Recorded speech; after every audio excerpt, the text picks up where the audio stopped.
Selamat datang di Tech Talk bersama Tech Center Universitas Negeri Jakarta.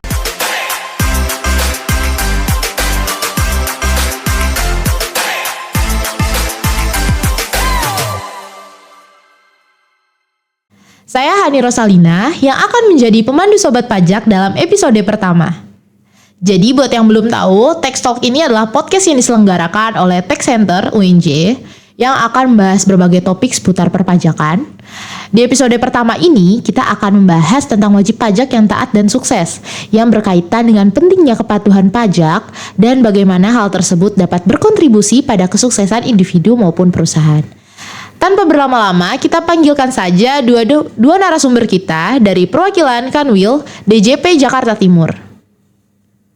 Pagi Ibu Mita dan Ibu Yola, apa kabarnya nih Ibu? Selamat pagi Mbak Hani, alhamdulillah baik. Ya, kabar baik juga Mbak Hani. Mbak Hani apa kabar? Aku baik sih Bu. Tadi Ibu kesini naik apa? Kebetulan kami memang dari kantor ya Mbak Hani memenuhi undangan dari Fakultas Ekonomi dan Bisnis UNJ. Senang sekali kami tim dari Kanwil DJP Jakarta Timur bisa menyapa sobat pajak ya kalau di sini ya bahasanya. Iya. Kalau kita biasanya menyapanya dengan nama kawan pajak. Nah, kalau di sini berarti menyapanya dengan sobat pajak. Oke. Kami tadi dari kantor kebetulan Mbak ya. Karena untuk jam kerjanya kan memang dari jam 7:30 sampai dengan pukul 5. Jadi tadi ke kantor dulu baru kesini. Baru kesini. Sebelumnya terima kasih untuk Ibu Yola dan Ibu Mita sudah menyempatkan waktunya untuk hadir di Tech Talk Tech Center UNJ pada hari ini. Nah, oke Sobat Pajak, di sini saya sudah bersama dengan dua narasumber yang tentu saja sudah ahli di bidangnya. Di sini ada Ibu Pramita Sari sebagai penyuluh pajak ahli muda dari Kanwil DJP Jakarta Timur dan ada juga Ibu Yolanda Angelina Togatorop sebagai penyuluh pajak ahli pertama Kanwil Jakarta Timur. Nah, jadi sesuai dengan namanya, kita adalah podcast pajak, Tech Talk pajak gitu.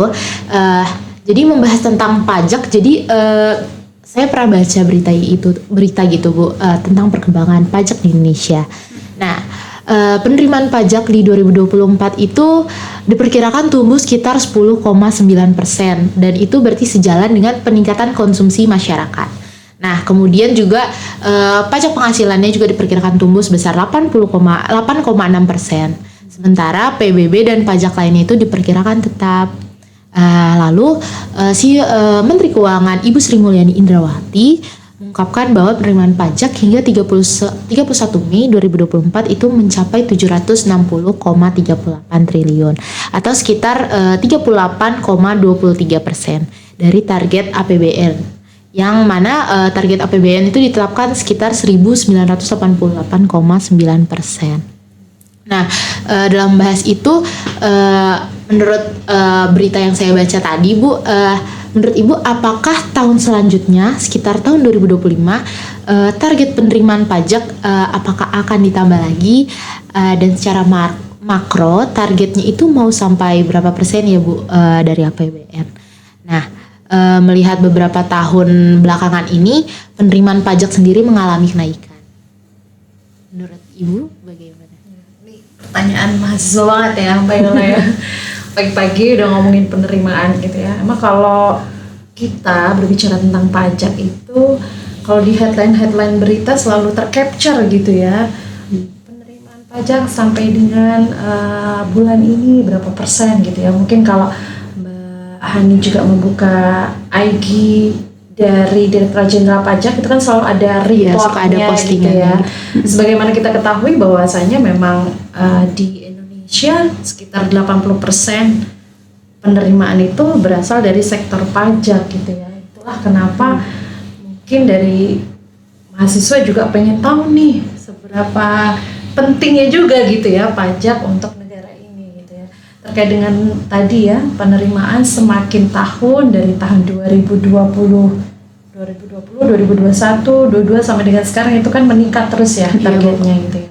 Sebenarnya kalau untuk dari sisi penerimaan itu untuk pajak sendiri, penerimaan negara itu kan ditentukan dari kalau kita berbicara tentang APBN ya, anggaran penerimaan belanja negara. itu nggak jauh-jauh dari pembiayaan negara tersebut gitu ya.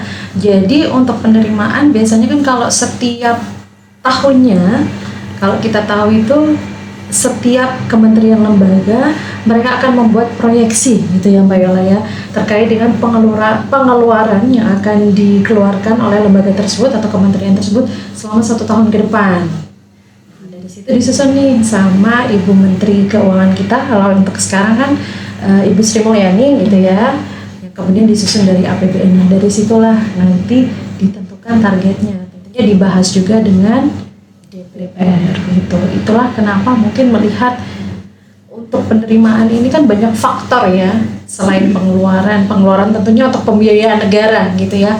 Apa saja sih yang dibutuhkan dalam jangka waktu 1 tahun ke depan dari setiap bidang-bidang ini, kementerian lembaga ini untuk membiayai kegiatannya, tentu saja untuk kesejahteraan masyarakat ya Mbak Yola ya gitu.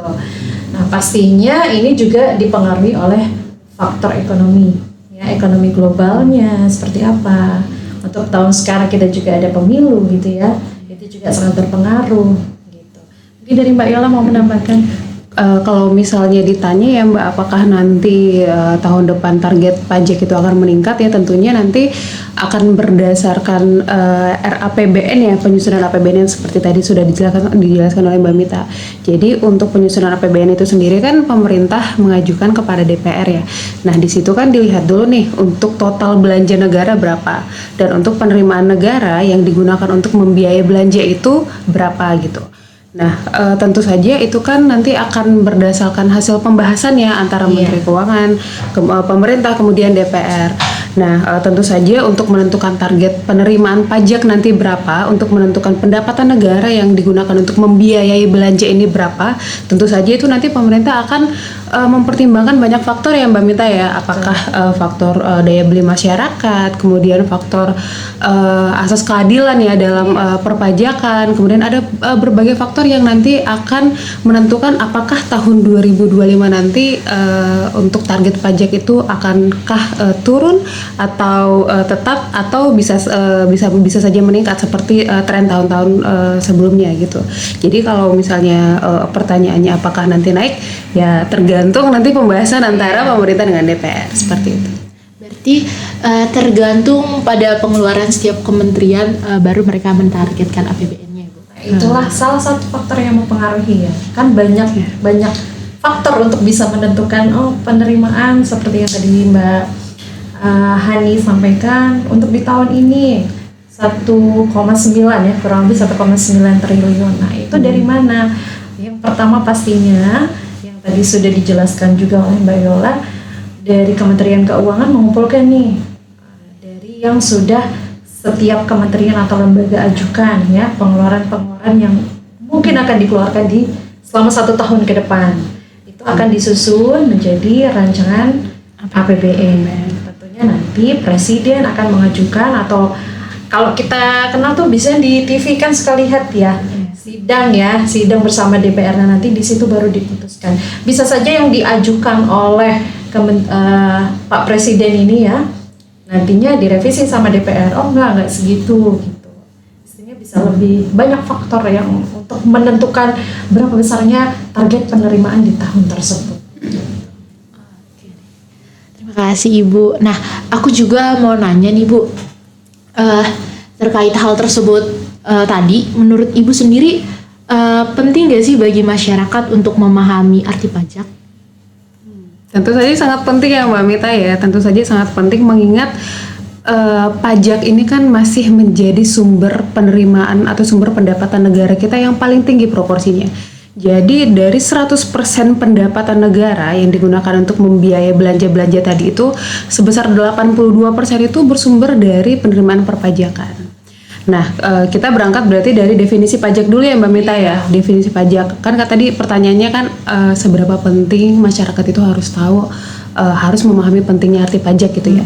Nah, arti pajak itu sendiri kan adalah kontribusi dari kontribusi warga negara untuk negara yang bersifat memaksa, tapi bersifat memaksa sesuai dengan undang-undang. Nah, tanpa mendapatkan imbalan langsung dan digunakan untuk sebesar-besarnya kemakmuran rakyat.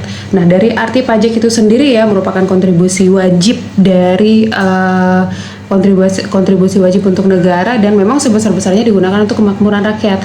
Nah, mengingat mengingat besarnya proporsi dari penerimaan negara ini dari pajak yang digunakan untuk membiayai negara kita, tentu saja bagi masyarakat untuk memahami pentingnya arti pajak itu sangat penting karena untuk penerimaan dan untuk pembiayaan negara kita tadi itu 82%-nya itu bersumber dari penerimaan perpajakan. Seperti itu ya Mbak Mita ya? Iya, benar. Coba kita ini, kalau menurut Mbak Hani sebagai generasi muda sendiri nih ya, apalagi yang pasti dong mengundang kita pasti setidaknya tuh pengen tahu banyak gitu ya tentang pajak. Kita juga mau tahu nih kalau pendapat Mbak Hani sendiri sebagai seorang mahasiswa jurusan akuntansi, bagaimana memandang dari sisi pajak? Selain mungkin tadi yang sudah disampaikan oleh Mbak Yola ya, bahwa pajak itu sangat penting, memang penting. Tapi sebagai kita, maksud saya sebagai Mbak, sebagai apa namanya mahasiswa, kita juga pengen tahu gimana sih capture-nya pajak ini di mata mahasiswa. Kalau menurutku sih pajak tuh penting ya. Terus juga sebenarnya tuh biasanya ya NPWP itu kan 19 tahun lebih itu tuh udah pada ngurus gitu kan. Tapi faktanya tuh banyak yang udah 19 tahun tapi belum ngurus NPWP gitu kan. Karena juga belum punya penghasilan juga kan. Nah, menurut aku juga tuh pajak tuh penting karena Indonesia tuh ya karena pajak buat pembangunan Indonesia tuh paling banyak tuh dari pajak. Kalau nggak dari pajak, terus Indonesia mau dibikin lebih bagus kayak gimana? Karena semua untuk membangun tuh perlu uang kan. Nah, jadi masyarakat semisalnya dia emang ada kewajiban untuk membayar pajak, bayarlah pajak itu karena itu untuk kepentingan dia dan juga negara. Jadi dari Mbak Hani juga sudah menyadari gitu ya betapa pentingnya pajak untuk negara kita nih sobat pajak ya. Jadi memang karena 82% sumber penerimaan negara berasal dari sektor pajak. Lalu bagaimana kalau misalnya bisa dibayangkan nih kalau misalnya tingkat kepatuhan wajib pajak menurun atau penerimaan pajak tidak tercapai ya. Padahal tadi sudah disampaikan bahwasanya ini loh uang yang diterima negara itu akan digunakan untuk membangun negara kita sendiri yang tentunya manfaatnya tidak bisa dirasakan secara langsung gitu ya sobat pajak ya. Jadi tadi sudah disampaikan juga oleh Kak Yola dan juga sama Mbak Hani sebagai seorang mahasiswa pun sudah bisa meng-capture itu gitu ya. Berarti memang penting banget.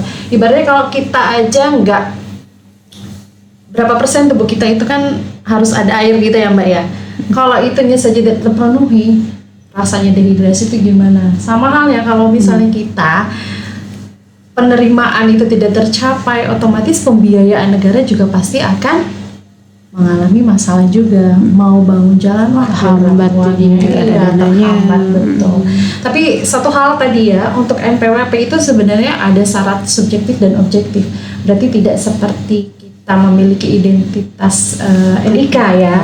Nah, kalau NPWP itu harus memenuhi syarat subjektif dan objektif dulu, baru dia harus atau memiliki kewajiban untuk mendaftarkan diri untuk memperoleh NPWP gitu. Jadi bukan berarti umur 19 tahun harus punya NPWP, tidak. Jadi untuk setiap warga negara yang sudah memiliki atau memenuhi persyaratan subjektif dan objektif itu baru bisa mendaftarkan diri untuk bisa mendapatkan NPWP gitu, ya. Berarti untuk bisa kita mendapatkan NPWP itu kita kayak harus adalah penghasilan gitu ya Bu. Kalau misalnya nggak ada, kita tidak perlu. Itu objeknya, syarat objektifnya. Kalau syarat subjektifnya kan ada tuh ya, sesuai dengan undang-undang pajak penghasilan ya, dia harus misalnya salah satunya ya bertempat tinggal atau bertempat kedudukan minimal 183 hari ya Mbak Yola ya. Itu ada di YouTube kita ya sobat pajak, boleh juga Jangan lupa nonton gitu ya podcast kita di YouTube Kanwil DJP Jakarta Timur. Untuk penjelasan lebih lengkap ya terkait dengan syarat subjektif dan objektif yang tadi sudah kita bahas sekilas. Terima kasih Umita. Eh, Baiklah, terima kasih kepada Bu Yola dan juga Ibu Mita yang telah menjelaskan dengan baik tentang pentingnya pemahaman masyarakat terhadap pajak.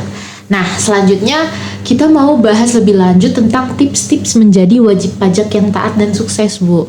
Nah, menurut Ibu, apa pentingnya bagi masyarakat untuk memahami arti pajak dan bagaimana juga kepatuhan pajak kepatuhan pajak itu bisa berkontribusi pada pembangunan negara menurut Ibu? Kalau untuk terkait dengan itu tadi sudah dibahas juga ya, pentingnya pajak ya penting sekali gitu. Dimana pajak itu memiliki kontribusi yang sangat besar gitu ya terhadap penerimaan negara sendiri, karena 82% penerimaan negara berasal dari sektor pajak gitu. Nah, tapi bagaimana sekarang kan permasalahannya adalah bagaimana bisa mencapai target penerimaan pajak itu sendiri ya. Yang perlu digarisbawahi adalah sebenarnya di sini tugas kami pun sebagai penyuluh pajak adalah bagaimana membangun kesadaran masyarakat supaya bisa melaksanakan hak dan kewajiban perpajakannya secara benar, gitu ya. Kalau ngomongin masalah kewajiban ya, kalau sebagai seorang muslim gitu sholat 5 waktu gitu, itu udah jelas subuh sampai dengan isya gitu ya. Nah, sebenarnya sebagai warga negara yang baik pun untuk pelaksanaan hak dan administrasi perpajakan kita ada diatur sendiri oleh undang-undang gitu ya. Mungkin kalau sobat pajak gitu ya pernah membaca beberapa lah headline terkait dengan pajak, atau mungkin yang beberapa tahun ini tren gitu ya misalnya ya terkait dengan undang-undang harmonisasi peraturan perpajakan, undang-undang cipta kerja gitu ya, itu kan berdampak juga terhadap pelaksanaan hak dan kewajiban perpajakan dari wajib pajak. Nah, permasalahannya adalah tidak semua wajib pajak itu sudah tahu akan peraturan tersebut. Padahal untuk melaksanakan hak dan kewajiban administrasi perpajakan itu kan sesuai dengan undang-undang. Ya, sama halnya kalau kita kuliah gitu ya. Kuliah kan ada peraturan yang harus kita patuhi gitu ya di kampus tersebut. Bagaimana caranya kita bisa lulus. Setiap dosen misalnya ada dosen yang pokoknya minimal nilai harus B baru bisa lulus. Atau misalnya kamu harus ikut tatap mata kuliah selama sekian pertemuan, boleh izin berapa gitu ya. Sama halnya dengan peraturan perpajakan gitu. Dimana peraturan perpajakan ini sangat amat dinamis karena disesuaikan dengan kondisi global, dan tentunya pemerintah di sini mengedepankan asas keadilan. Ya, itu yang pasti.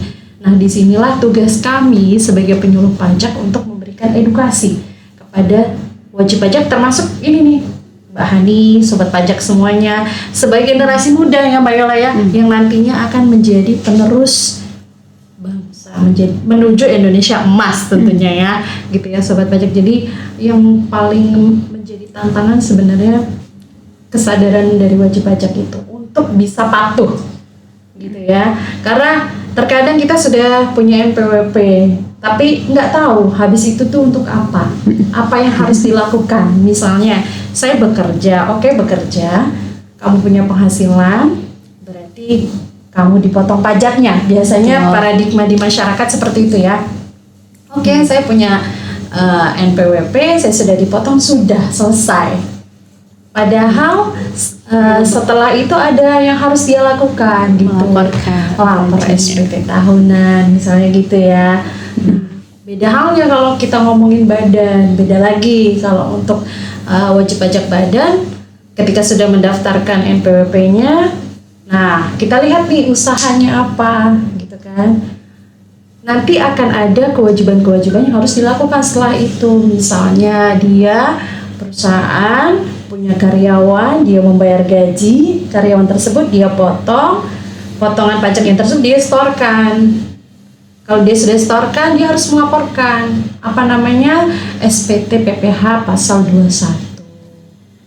Nah, selain itu ada banyak ya Mbak ya sebenarnya macamnya. Kalau misalnya dia melakukan penyerahan barang kena pajak atau jasa kena pajak, dia harus dikukuhkan sebagai PKP. Atau misalnya dia sudah memenuhi batas minimal sebagai pengusaha kecil ya Mbak Yola ya, kalau omsetnya sudah di atas 4,8, dia harus dikukuhkan sebagai PKP, berarti dia harus ada kewajiban pelaporan SPT masa PPN gitu. Nah itu dari sisi kewajiban. Kalau dari sisi hak sebenarnya banyak juga gitu ya, mungkin yang wajib pajak itu belum paham secara benar gitu. Ketika dia punya kelebihan pembayaran pajak, gimana? Apakah boleh saya klaim? Karena kan itu hak saya gitu ya, hak wajib pajak. Sebenarnya ada mekanismenya sendiri. Gitu. Semuanya itu diatur dari dalam undang-undang. Nah, bahasa undang-undang ini kan kadang tidak semua orang itu paham langsung gitu ya Mbak Yola, mencernanya. Kadang saya pun sama Mbak Yola kita ada sudut pandang yang berbeda gitu. Jadi memang itulah yang menjadi tantangan bagi kami sebagai seorang petugas pajak untuk bisa memberikan pemahaman kepada wajib pajak. Nah, harapannya ketika wajib pajak sudah paham, otomatis dia patuh dong tentunya. Mana ada sih orang yang mau dikenai sanksi gitu ya Mbak Yola ya. Sama halnya ketika misalnya Mbak Hani gitu, nilainya kurang, ya ada berbagai macam faktor gitu ya, sehingga menyebabkan tidak lulus akhirnya mengulang. Nah itulah yang tugas kami di sini sebagai penyuluh pajak untuk memberikan kesadaran kepada wajib pajak supaya bisa patuh. Kalau wajib pajaknya patuh, diharapkan nanti pembayaran pajaknya juga tertib gitu ya, administrasi perpajakannya tertib, syukur-syukur usahanya berkembang ya Mbak Yola, usahanya berkembang. Kalau penghasilannya semakin besar, otomatis potongan pajaknya kan juga mengikuti ya. Ya, nggak mungkin kita penghasilannya kecil kita kenakan pajak tinggi, itu nggak ada ceritanya begitu. Jadi memang pajak itu menganut asas keadilan. Semakin besar penghasilannya ya wajar saja kalau dikenakan pajak semakin tinggi gitu ya Mbak Yola ya. Mungkin Mbak Yola mau menambahkan. Sudah sangat jelas ya penjelasan Mbak Vita tadi. Nah, dari tantangan yang Ibu sebutkan itu, memang itu menjadi tantangan utama sebagai Ibu sebagai wajib pajak ya, sebagai pegawai pajak. Nah, untuk Ibu membantu masyarakat memenuhi kewajiban perpajakan sendiri, dari DJP sendiri kan sering mengedukasi tentang perpajakan itu ya Bu. Tapi selain mengedukasinya itu, apakah Ibu ke tempat-tempat kayak selain membuat acara seminar, apakah ada cara lain Ibu mengedukasi masyarakat gitu untuk mematuhi perpajakan? Kalau kita untuk edukasinya ya memang targetnya wajib pajak ya, dan tentu melalui kegiatan sosialisasi. Nah selain dari kegiatan sosialisasi, sebenarnya dari DJP sendiri juga ada banyak kegiatan edukasi, misalnya dalam bentuk podcast seperti ini ya. Kita kan juga punya podcast dari kantor pelayanan pajak, Kanwil, kantor pusat, itu semuanya juga memiliki podcast yang Bapak Ibu wajib pajak itu bisa mendengarkan di mana saja dan kapan saja, seperti itu ya. Jadi bukan seperti dulu ya Mbak ya, kalau misalnya untuk mengadakan kegiatan edukasi itu harus datang ke kantor pajak kemudian mengikuti sosialisasi, nggak seperti itu juga. Jadi kita juga selain mengadakan kegiatan edukasi secara langsung, mengadakan sosialisasi secara langsung pada wajib pajak, kita juga ada pelaksanaan edukasi yang tidak langsung namanya, yaitu ya melalui podcast, kemudian melalui siniar, kemudian melalui Instagram Live. Teman-teman di sini kira-kira kamu pernah lihat Instagram live-nya pajak nggak? Maksudnya salah satu salah satu kantor pajak misalnya? Pernah sih KPP Pulau Gadung, waktu sempat lihat tapi sebentar doang. KPP Pulau Gadung. Nah seperti itu. Jadi untuk sekarang ini untuk kegiatan edukasi yang dilaksanakan oleh DJP itu sudah semakin masif ya. Jadi bukan harus kegiatan edukasi yang harus tatap muka gitu ya, tapi sudah sangat banyak bentuk kegiatan edukasi yang sudah dilaksanakan oleh DJP sebagai bentuk memberikan pemahaman perpajakan kepada wajib pajak, seperti itu.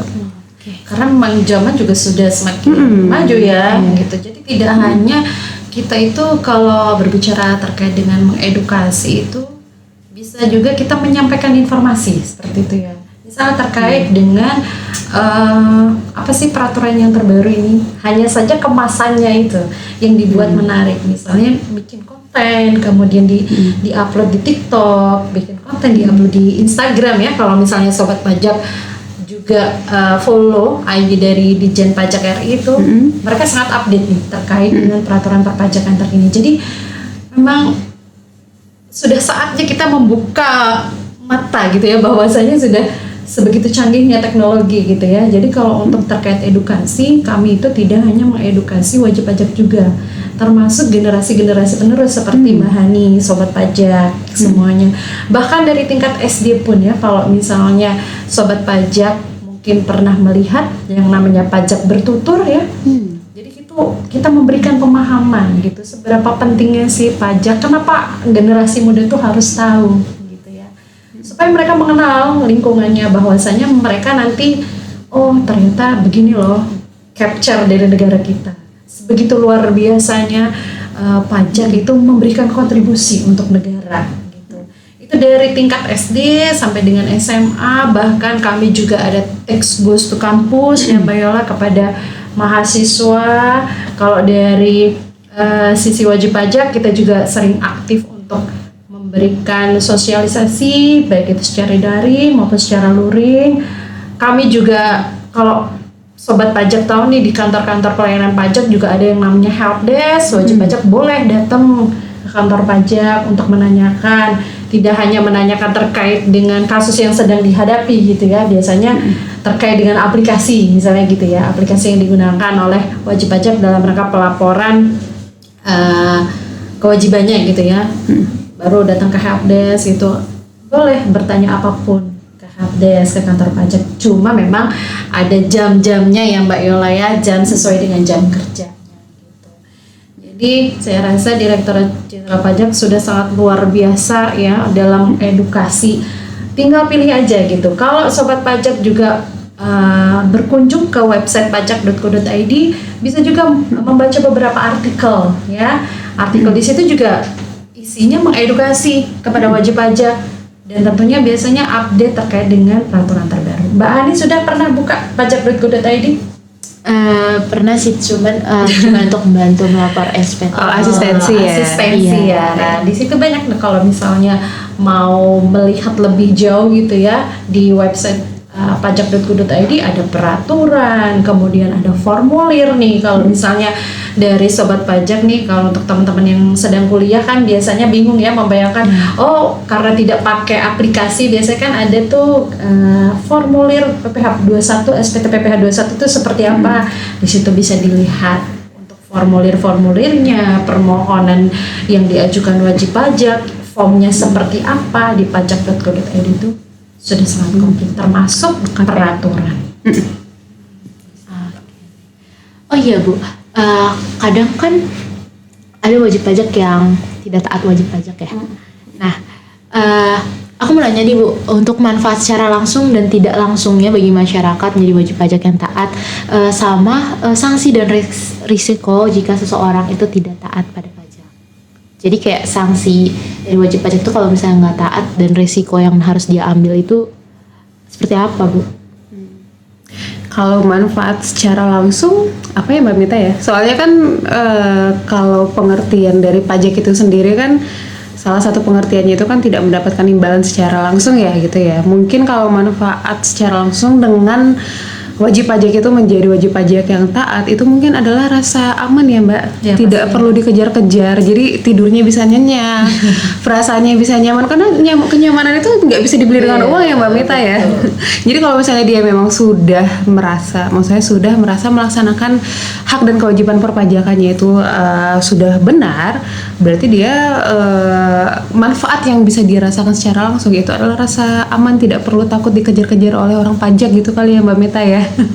Dan untuk manfaat tidak langsung mungkin dari berbagai jenis fasilitas umum yang sudah dibangun oleh pemerintah ya Mbak Mita ya. Dari berbagai jenis fasilitas, kemudian mungkin dari BPJS, terus pokoknya berbagai jenis fasilitas yang disediakan oleh pemerintah untuk masyarakat itu menjadi manfaat yang tidak langsung dirasakan oleh wajib pajak ya. Kemudian tadi untuk Sanksi dan risiko. sanksi ya, tentu saja kalau misalnya untuk wajib pajak yang tidak taat, yang tidak melaksanakan kewajiban perpajakannya, tentu saja ada sanksinya, dan ini diatur dalam undang-undang. Jadi bukan kita yang ngatur ya Mbak Mita ya, itu diatur dalam undang-undang. Nah untuk sanksi itu ada sanksi administrasi dan ada juga sanksi pidana, tergantung dari kewajiban apa yang tidak dilaksanakan oleh wajib pajak tersebut. Seperti itu. Jadi sebenarnya simpel aja gitu ya Mbak ya. Ketika misalnya namanya kita sebagai warga negara, kita hidup di negara negara Republik Indonesia ada aturan yang mengatur gitu. Gimana sih rasanya kalau misalnya kita tuh melanggar ya? Mbak Hani aja misalnya kalau dulu sekolah nih zaman SD, wah terlambat, udah deg-degan pastinya ya. Tadi udah deg-degan nih nanti dihukum nggak ya, kena skorsing dan sebagainya. Sama halnya gitu ketika wajib pajak melaksanakan hak dan kewajiban perpajakannya gitu. Hanya saja memang yang perlu digarisbawahi adalah itu tadi, karena perpajakan itu kan sifatnya dinamis. Ya, dinamis itu dalam artian tidak semua wajib pajak itu sudah benar-benar paham terkait dengan peraturan yang mengatur gitu. Kadang kan kejadian di tahun ini ya berarti kita sesuaikan dengan peraturan yang mengatur di tahun tersebut gitu. Itulah yang kadang-kadang menjadi biasanya perdebatan gitu ya Mbak Yola ya, yang kemudian menimbulkan sanksi karena mungkin wajib pajaknya kurang update gitu ya, atau mungkin kurang apa ya istilahnya, ada sesuatu yang mungkin dia ragu, dia tidak tanyakan gitu ya, karena sudah takut sendiri sebenarnya kan gitu ya. Sebenarnya nggak perlu takut ya sobat pajak ya, terkait dengan pelaksanaan hak dan kewajiban administrasi perpajakan. Ketika misalnya ada sesuatu hal yang ingin ditanyakan, langsung ditanyakan kepada kami. Kalau misalnya nggak sempat, bisa kok telepon ke 1500-200 gitu. Jadi itulah yang mungkin filosof, jangan untuk malu untuk bertanya gitu ya Mbak Yola, daripada pada akhirnya nanti malah salah gitu. Jadi memang benar tadi ya, gimana rasanya kalau misalnya sebagai wajib pajak kita tidak patuh, ya otomatis akan ada tadi sanksi administratif atau sanksi pidana gitu ya. Ketika kita patuh, ya otomatis aman, nyaman dan tentram pastinya ya. Dan di Direktorat Jenderal Pajak juga untuk kami juga sering memberikan penghargaan gitu ya Mbak Yola ya kepada wajib pajak yang taat dan memberikan kontribusi kepada negara gitu Pak. Aku mau tanya juga nih Bu. Nah, bagaimana pemerintah sendiri dapat berkontribusi nih Bu dalam meningkatkan kesadaran perpajakan? Karena kan banyak yang belum sadar juga. Nah, terus bagaimana sih Bu pemerintah itu berkontribusi dalam peningkatan kesadaran pajak itu sendiri? Dalam peningkatan kesadaran pajak ya, kontribusi pemerintah dalam hal ini DJP ya, dalam hal ini DJP seperti yang tadi sudah kita bahas itu tentu saja dengan melakukan berbagai kegiatan edukasi ya, dan ini juga bukan hanya kegiatan edukasi kepada wajib pajak saja, tapi juga mulai dari generasi muda. Mulai dari tadi seperti yang dijelaskan Mbak Mita, mulai dari tingkat SD, SMP, SMA sampai ke mahasiswa yang di perguruan tinggi, itu kita lakukan secara masif dan bukan hanya dalam kegiatan pajak bertutur ya Mbak Mita ya, ada kegiatan tax goes to school, tax goes to kampus, dan itu untuk menanamkan kesadaran pajak sejak dini seperti itu ya. Kalau untuk yang untuk target sasaran yang masih belum wajib pajak, belum wajib ya Mbak Mita ya. Nah kalau untuk wajib pajak untuk meningkatkan kepatuhan mungkin dari segi edukasi ya Mbak Mita ya, edukasi secara masif itu setiap ada peraturan terbaru tentu saja kita akan langsung melakukan edukasi kepada wajib pajak untuk menyampaikan aturan-aturan terbaru terkait perpajakan, dan itu edukasinya kan bukan hanya dari tatap muka secara langsung, tapi bisa juga tadi secara tidak langsung ya melalui podcast atau melalui Instagram Live. Kemudian lagi Mbak Mita? Itu mungkin kalau dari sisi membangun kesadaran gitu ya. Bagaimana kalau misalnya dari sisi wajib pajak yang sudah aktif nih, tapi tidak patuh, ya bisa juga kan kayak gitu. Bagaimana supaya membuat mereka itu patuh gitu. Tentunya kalau di kami di Direktorat Jenderal Pajak ada fungsi-fungsinya sendiri. Nih, kalau misalnya dari sisi kami dari penyuluh pajak itu tugasnya untuk membangun kesadaran gitu ya, lebih membangun kesadaran wajib pajak dari treatment edukasi, memberikan edukasi kepada wajib pajak terkait dengan pelaksanaan hak dan kewajiban perpajakannya. Nah, ada juga fungsi pengawasan namanya. Kalau fungsi pengawasan itu terkait dengan WP-WP yang sudah aktif nih, hanya saja mungkin beberapa part ada yang belum sesuai gitu ya, sesuai dengan ketentuan dari peraturan perundang-undangan. Nah, dari wajib pajak yang sudah terdaftar ini kan ada fungsi pengawasan yang mengawasi wajib pajak. Dalam hal ini bukan berarti yang ngubek-ngubek lu harus bayar sekian, enggak gitu. Jadi fungsi dari pengawasan itu hanya kalau bahasa sederhananya mereka itu mengawasi wajib pajak supaya mereka itu bisa melaksanakan kewajibannya dengan benar gitu. Jadi kalau misalnya sobat pajak nih nantinya sudah menjadi pegawai, sudah menjadi pengusaha, ketika misalnya mendapat surat dari kantor pajak, janganlah langsung berpikiran macam-macam begitu ya Mbak Yola ya. Nah di sini tuh sifatnya konfirmasi sebenarnya ya. Misalnya dari pengisian SPT ada hal-hal yang belum sesuai. Karena kalau misalnya nih untuk SPT itu kan harus diisi secara lengkap, benar dan jelas gitu ya. Nah, itulah yang akan dikonfirmasi oleh pihak kantor pajaknya.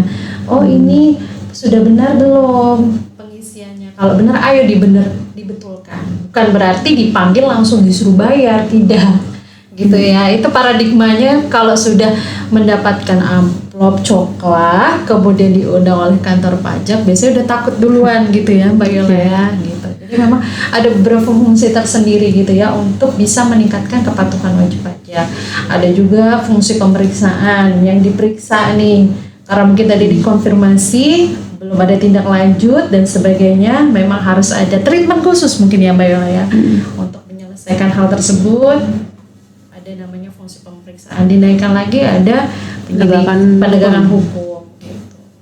Mungkin kalau secara persuasif tadi edukasi ya Mbak, secara persuasif edukasi. Tapi kalau misalnya setelah diedukasi tapi tetap tidak patuh seperti itu ya tentu ada treatment di atas yang persuasif lagi tadi seperti itu. Bisa masuk ke pengawasan, bisa masuk ke pemeriksaan atau sampai ke yang penegakan hukum. Oke, Bu. Kita tahu sendiri ya Bu, kadang tuh ada individu ataupun badan yang mungkin mereka taat membayar pajak, ada yang nggak taat juga. Nah, Ibu sendiri pasti pernah menemukan orang-orang atau wajib pajak atau wajib badan yang seperti itu. Kira-kira Ibu bisa nggak ya Bu berbagi cerita inspiratif dari individu atau badan pun yang tetap patuh untuk membayar pajak? Saya ada nih. Waktu itu sebelum di Kanwil di JP Jakarta Timur, kebetulan saya bertugas di KPP Madya Jakarta Timur ya, ada di Gambir. Ada bapak-bapak itu sudah sepuh ya, kayaknya udah hampir 70 tahun, bayangkan ya. Beliau tuh luar biasa ya, kalau nggak salah itu kantornya dari sana sekitaran Pasar Rebo dan sebagainya sana. Jauh banget ya, harus ke Gambir. Itu sudah effort yang luar biasa saya pikir ya.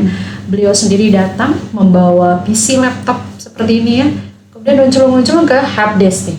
Helpdesk, beliau bertanya, saya tanya Bapak, ada keperluan apa? Saya belum bisa lapor waktu itu aplikasi EBUPOT tuh Mbak, EBUPOT ya, EBUPOT unifikasi. Gitu. Ya kami wajar lah ya, namanya sudah sepuh kan otomatis daya tangkap pun berbeda dengan yang masih muda nih seperti Mbak Hani dan teman-teman gitu. Diajarin dan dia mau untuk belajar gitu. Kemudian menginput bagaimana caranya supaya bisa untuk lapor gitu ya di perusahaannya itu. Dan itu tidak cuma 1-2 orang yang seperti itu. Bahkan ada yang mungkin perusahaannya kantornya itu ada di Tangerang. Sama juga persis. Datang ke kantor pajak, Ibu saya mau belajar untuk pelaporan waktu itu peralihan lapor PPN kalau nggak salah melalui web e-faktur.